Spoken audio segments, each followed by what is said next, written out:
I'm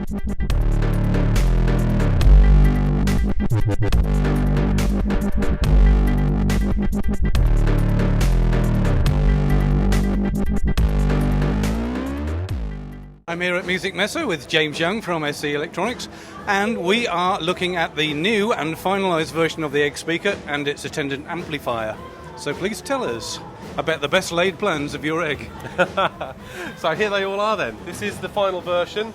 What's new from when you saw the preview at the NAMM show is we've finalised the stand and we've now finalised the power amplifier, and these are working models which are going into production next month, ready for shipping in small quantities during July, and they'll be hitting the streets for consumers around about August time. So they're very close by now. As we said before, the reason for the Egg is to create a resonant neutral chassis for the drivers to sit in, and we have managed to create something which was as darn near perfectly resonant neutral as possible. Now, that doesn't mean that it doesn't resonate. What it means is that it resonates pretty much evenly at all frequencies, so you can actually feel quite a lot of ambient sound coming off these things when they're operating, and that's one point that we want to straighten out with people, because people tend to think that resonant neutral is the same as resonant free. And what most manufacturers do is spend a lot of time trying to damp down the chassis to stop the resonances that are occurring within them, and they put a lot of stuffing into the speakers and strengthen the chassis to stop it vibrating. We do the opposite, which is encourage the thing to vibrate at all frequencies. So it's a very unusual design, but what it means is that what you hear is exactly what the drivers are producing, and they are incredibly accurate. They've got an amazing kind of three-dimensional depth to them, these speakers, and they look pretty funky. You're not going to miss them. They look really cool in the studio. So that's the basis of the design of the Egg itself. But having made these wonderful resonant neutral chassis, we then couldn't put an amplifier into them, because if we did that, it would spoil the resonant properties of the chassis. But we know that people want powered systems. They don't want to buy separates, and actually retailers don't like separates because there's a lot of problems with mismatching and quality control, all that kind of stuff. So we've produced an external power amplifier which ships with the speakers. We're calling it the Active Integrated Monitoring System, or AIMS. When a customer buys a set of Egg speakers, they get the whole system. So it's just like buying a pair of powered monitors. The speakers are matched to the specific amplifier, and you can only use these speakers with this amp and this amp with these speakers. That's the way it works. But what it's allowed us to do is give the customer a lot more bang for buck. First of all, you get a lot more real estate, you get a lot more hardware, and it looks very cool. But secondly, you can do a lot more with it than you would be able to on a normal powered set of monitors. So you have your main master console output here, which also has a continuous volume controller on it as well.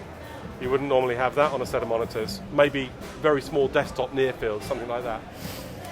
We've then got our SE10 button here, the switch, which is something that allows you to alter the mid-band frequencies around about 1K. You can either dip 1K out, or you can add a little bit more in. By adding it in, it kind of emulates the sort of frequencies that you get reproduced in a set of NS10s, which a lot of people like to mix on because it allows the vocal to pop out and they can hear what it will sound like on a radio. You've then got your main and auxiliary switch here. When you switch to auxiliary function, you've got a secondary set of inputs on the back which give you access for an iPod or a CD player. The beauty of that is twofold. One means that you can listen to a CD player or an iPod or source material without having to root through your mixing desks. So you don't have to boot the entire studio just to listen to some audio, which is great. More importantly, if you've got a bunch of mixed tracks and you've then got a mastered CD and you want to listen to what the mastering process has done to those tracks, you can volume match two separate outputs and switch between them in real time, and the only difference that you're going to be hearing is what the mastering has done to them. So that's a very cool feature of it as well. On the back panel of the amplifier, you've also got some screwdriver pots, so you can change the high and low frequencies to set the room up. So a very, very flexible, system.